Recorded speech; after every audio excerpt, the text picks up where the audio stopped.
Welcome to Take Your Relationship from Humdrum to Yum Yum. We're so glad to have you here today because we are going to find out about some great information on what makes marriage work, what causes divorce, and a great opportunity for you to take your relationship to the next level.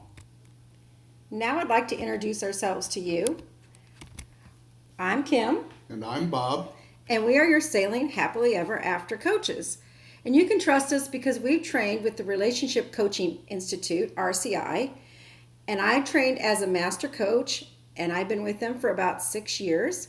And I currently work with RCI, training their up-and-coming coaches as a mentor coach.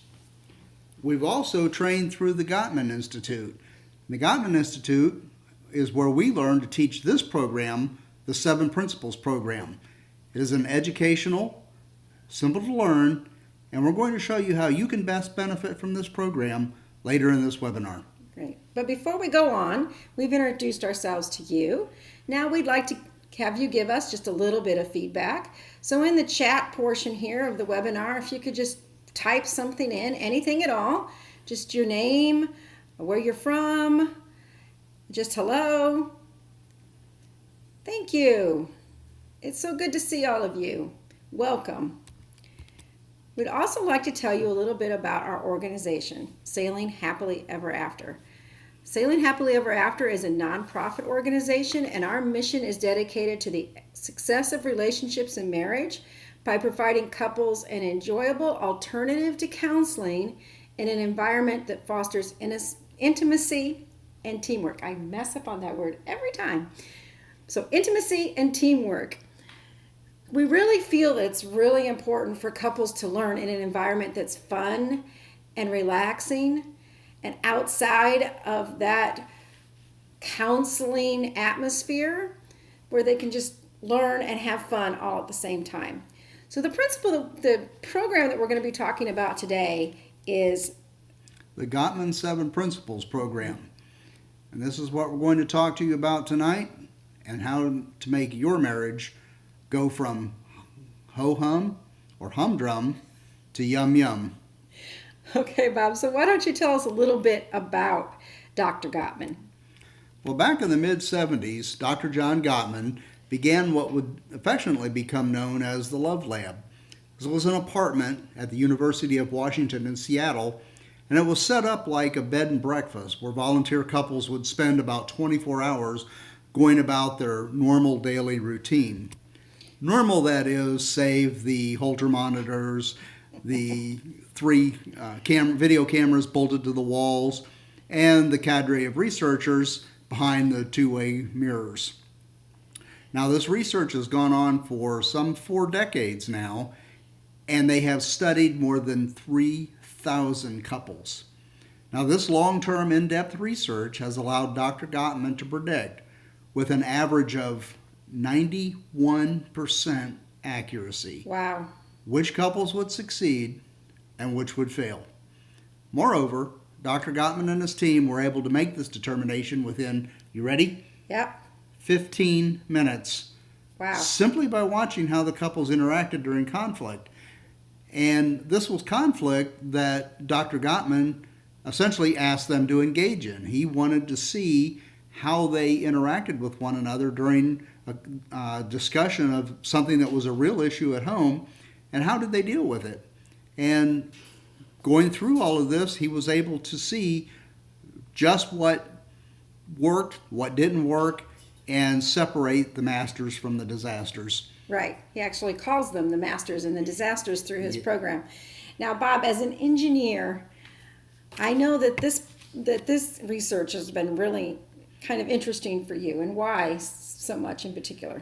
Well, because it was research, it was observation-based, there was no theory or conjecture, it wasn't opinion, it wasn't guesswork, it was very rigorous study done and very carefully measured results, and that's what told Dr. Gottman and his team what worked and what didn't. Right. So it wasn't just opinion, like so many of the relationship experts books are about now. That's right. Just opinion. But his was really based on his research. And then he said he could predict divorce. So how does he say he can predict divorce? Well, like I said, he looked at the patterns that emerged, and he started with newlyweds and then followed them throughout the years, divided them into what he called the masters and disasters. He looked at their interactions and their dealing with conflict, their overall satisfaction, and then he came up with what were maybe the 6 primary predictors of divorce. So why are these important? Well, these are important because these are the things that bring about the humdrum in a relationship, right? These are the things that keep it from working. So we're going to look at those. And real briefly, we're going to look at some and then get into a few of them a little more in depth. And the first sign is harsh startup. Basically, what this means is when you approach your partner with a conflict, how are you approaching them? Is it considered a harsh startup or a gentle startup? The second sign is the 4 horsemen. And I'm really going to get into a little more detail on what that is in just a little bit.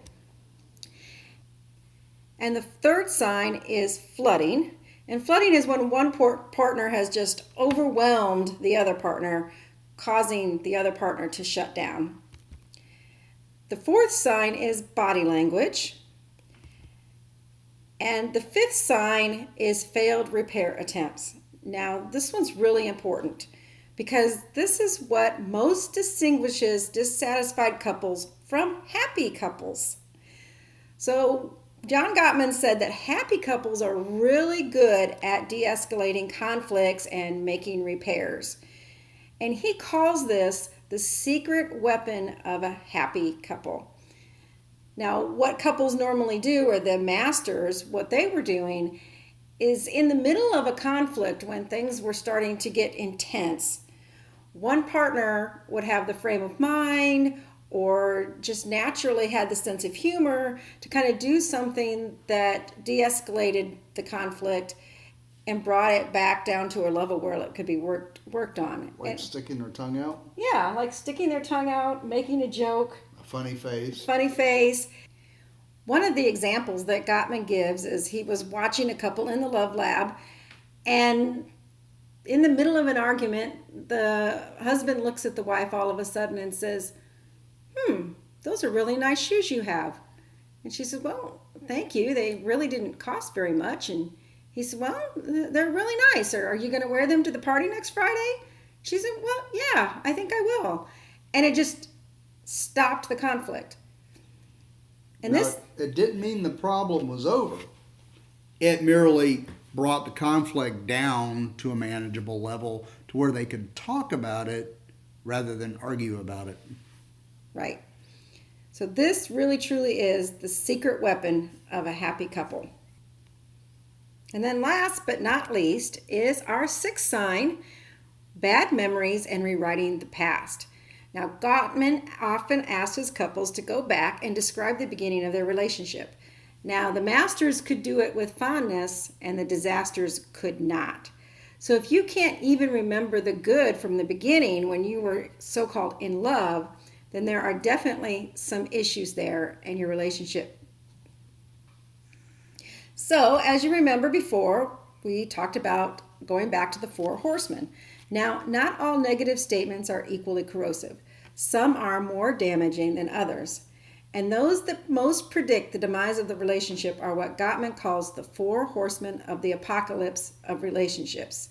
Many of you are familiar with the 4 horsemen from Revelation, but John Gottman refers to these as the 4 horsemen of relationships. Now, the first one is criticism.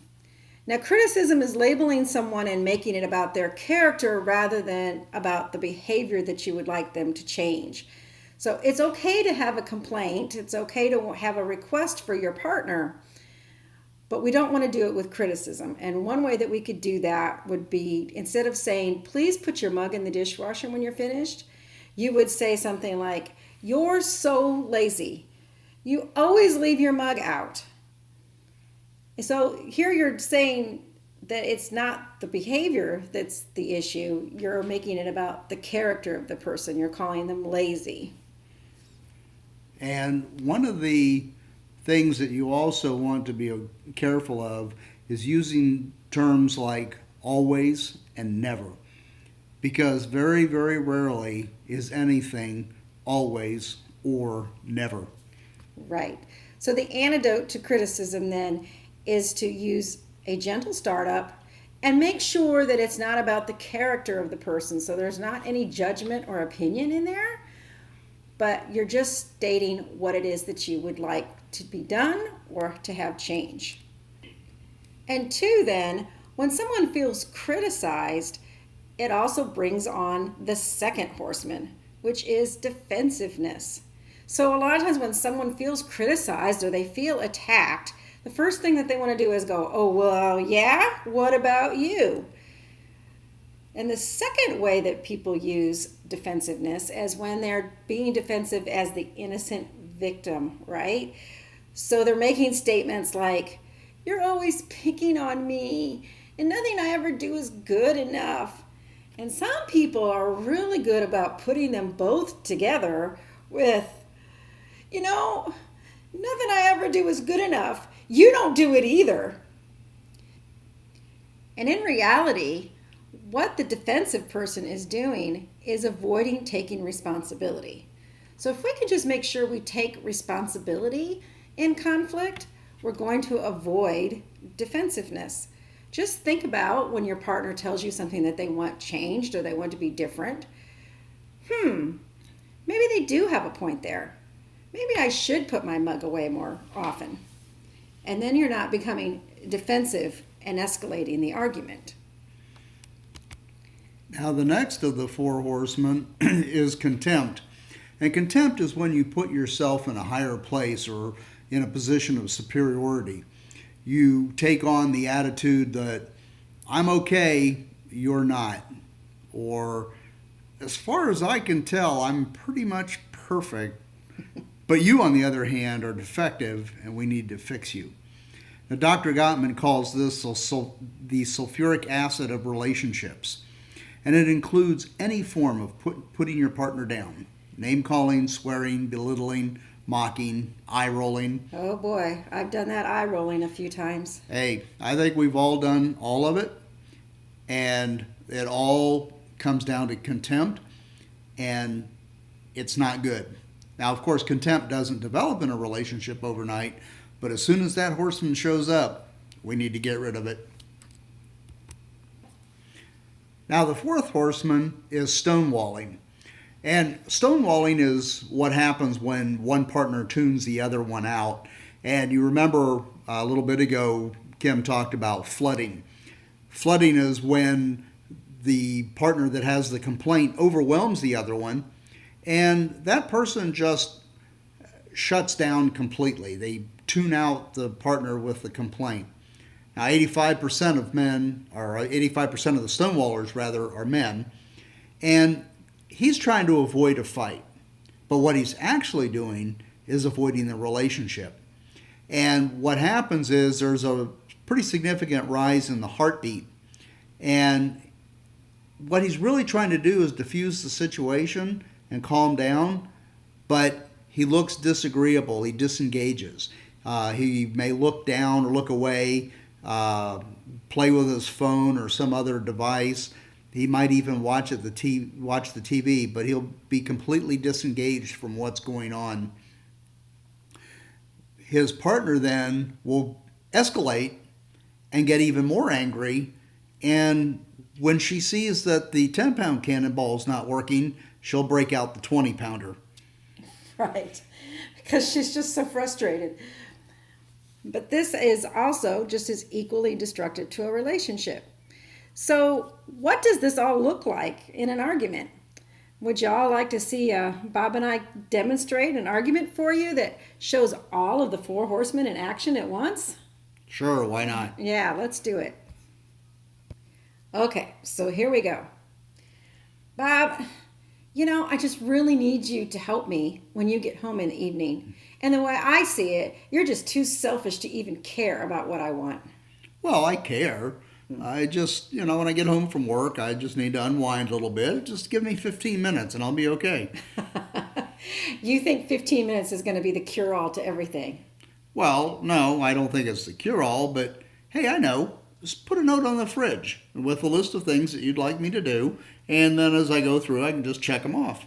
Yeah, that's going to work just about as well as that list in your phone of things that you want to get done that never get done. Well, okay, I may not get them done, but how about when I stayed up that late that night and helped you do your resume? Like, I don't help you with all the last minute stuff that needs done too. I'm talking about the stuff that needs done every day. Every day. Okay. You know what? I think you just need to calm down a little bit. Calm down. Calm down. That's all you ever say is calm down. Bob, look at me. Bob, pay attention to me. Can't you hear me? Ugh, there you go again. Just tuning me out. So, that's what an argument looks like that's using all four of these horsemen. Sounds pretty bad, doesn't it? Could you pick them all out? Could you pick out the criticism, the defensiveness, the contempt? And then at the end, boy, that was pretty obvious. He just tuned her completely out. Just complete stonewalling. But I knew she would have to stop soon. Why? Because the game starts in 10 minutes. Oh, yeah, I usually leave you alone during the game. Yeah, you're right. So, what do we do if we have these kind of arguments, or occasionally some of these things are creeping into our relationship and really making them not even maybe just humdrum, but on the way out the door? Well, it's really important to remember that just because the divorce predictors are present, it doesn't necessarily mean that the relationship is doomed, because happy marriages are not perfect unions. So it's not about having conflict, but happy couples, whether they know it or not, follow the 7 principles. That's right. Just remember, change is possible. Right. So let's look at these 7 principles that are going to take our relationship to yum yum. So John Gottman, in putting together the 7 principles, put together this illustration of the sound relationship house. Now, as you can see, both sides are held up with trust and commitment, because these are what hold everything else in place. And then the first 3 levels of this house are all based around friendship and building friendship. Why is that so important? Because friendship is really the glue that holds the relationship together. It's really what makes it yum yum. So the first level there is called build love maps. Now what this means is really learning about your partner, their dislikes, their likes, their friends that they have, the things that they'd like to do in the future. And one of the best ways to do this is to sit down with your partner on a regular basis and ask them open-ended questions. And John Gottman has put together these really cool card decks that have all these questions on them that you can just flip through and ask your partner. And these are one of the things that we use when we work with couples, just to help them to build their love map. And the second level there is called share fondness and admiration. Now, what this is really about is finding things to appreciate about your partner, learning to cherish your partner, catch your partner doing something right. And one of the exercises that we do is looking at the 10 things that we appreciate most about our partner and then sharing that with them. And that's even a really fun exercise that you can do at home. And it's usually pretty easy to do. Now, the third one is turn toward instead of away. And what this means is when your partner submits a bid for emotional connection, turning toward them means to not only acknowledge it, but to take action on it. For example, if you're in the grocery store and your partner says to you, do we have any butter at home? You could say, I don't know, and just go about whatever you're doing. That's turning away. On the other hand, turning toward your partner and building up that emotional bank account would be, I don't know, I'll go get some. then we know we'll have it. And the masters turn toward their partner 86% of the time, whereas the disasters only turn toward their partner 33% of the time. So try and pay attention to when your partner is giving you bids for a connection. And pay attention to how many times you turn away or turn toward. Do this for the rest of the week and see how you do. Okay, the next one is positive perspective. And what this means is finding your partner doing something right, disregarding the negatives, and really focusing and emphasizing on the positives. Now, does this mean going through life with rose-colored glasses? No, absolutely not. And it doesn't mean that there won't be negatives, and there'll be things that you need to discuss.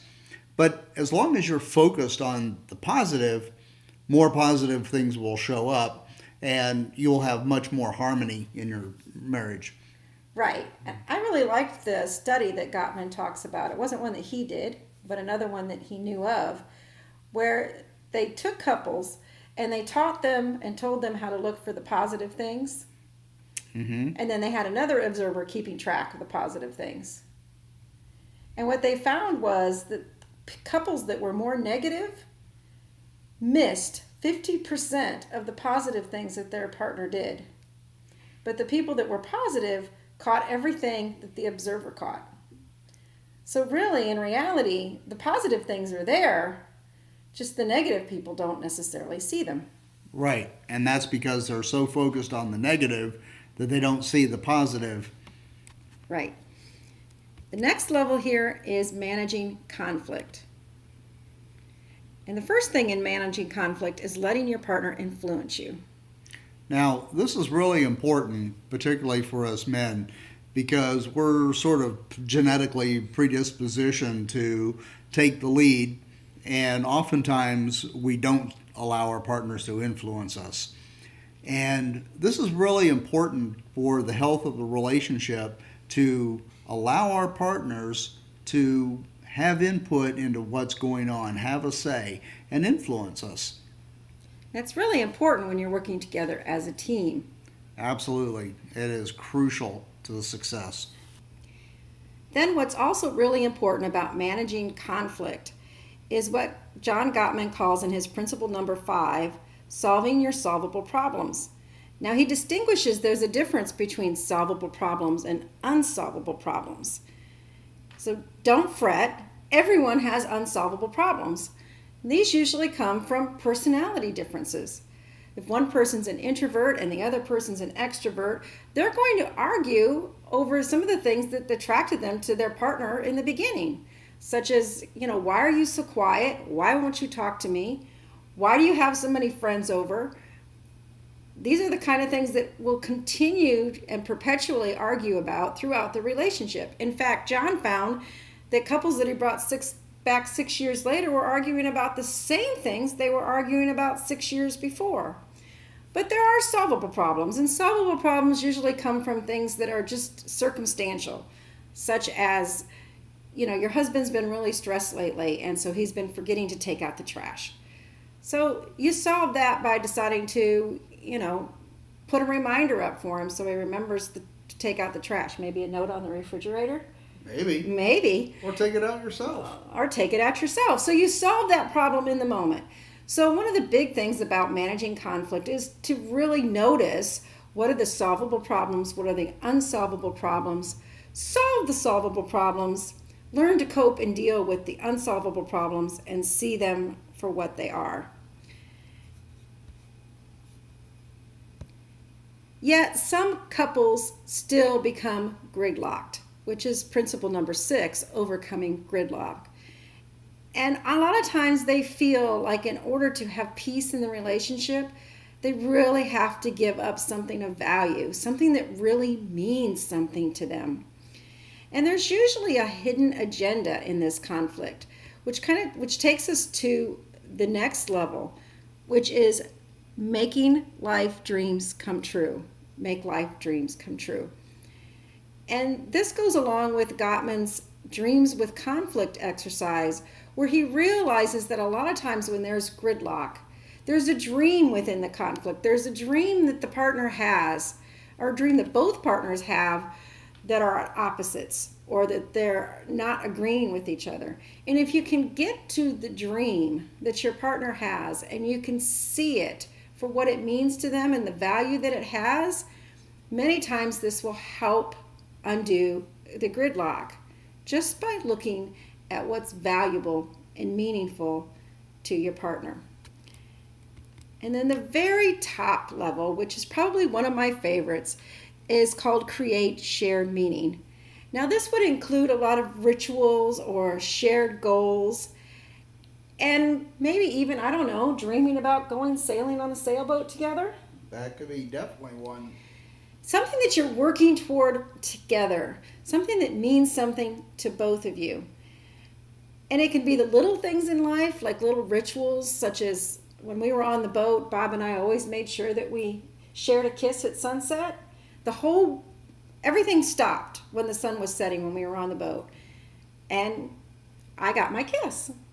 And it was fabulous. It was a nice little shared ritual. And if you go to our website at Sailing Happily Ever After, we have a free online course that you can take called Online Vision Course. And this really helps you in great detail to figure out what your relationship vision is for the two of you, so that you can be on the same track and you can use that as almost your compass and your guide in your relationship to keep you going in the same direction for this shared meaning. So that's the Sound Relationship House. And it's these principles and these walls of trust and commitment that are really going to take your relationship to the next level. Yet so many couples don't get there, and they're stuck. And did you know that the average couple waits 6 years of building up resentment before they begin the important work of learning to resolve the differences in an effective way? This is a huge reason why the divorce rate is 41%. So why don't they get help? Well, we think that there's some really common roadblocks that keep them from going from humdrum to yum yum. And the first one of these is that they just don't want to go see a therapist. And we have to say that we really understand that. Because as I said in the beginning, that's one of the reasons that we created Sailing Happily Ever After to begin with. Because therapy just isn't fun. And it's not relaxing. Not at all. And there's a lot of negative stigma attached to going to see a counselor or a therapist. There sure is. People just don't want to tell anybody else that they're going, do they? So let's look at that a little bit further. So what is the best proven technique for helping couples that is more effective than therapy? Well, Diane Soley, who is a former couples therapist and who also founded Smart Marriages, said that in her career as a therapist, she ended up feeling like a sitting judge over her couples. And she wrote in a New York Times article entitled "Married with Problems, Therapy May Not Help," that marriage education classes are more empowering than therapy. And John Gottman himself, who uses marriage education workshops and couples therapy, found that workshops alone were actually sufficient for 70 to 80% of couples in his research. Now, the other 20 to 30% of couples were couples that kind of had problems with depression or addiction, and so they really weren't good prospects for an educational workshop or retreat anyway. But what he actually said was most therapy fails because most teach better communication and active listening as the royal road to marital happiness. Now, we've heard that so many times, right? That communication is the key to a happy relationship. But learning these communication skills or this active listening doesn't really always work in conflict. They're just not practical to all of a sudden in the middle of an argument remember how to use your active listening. It just doesn't always work. So that's one reason that people don't get help. The next reason is because they decide that they're going to go to their friends for advice. They don't want to go to a therapy session, so let's go ask our friends. And we know your friends love you. Of course they do. And they must have your best interest at heart. And you wouldn't trade them for the world. But do me a favor. Please don't listen to them. They're horrible counselors. They give bad advice. And they're encouraging poor decisions.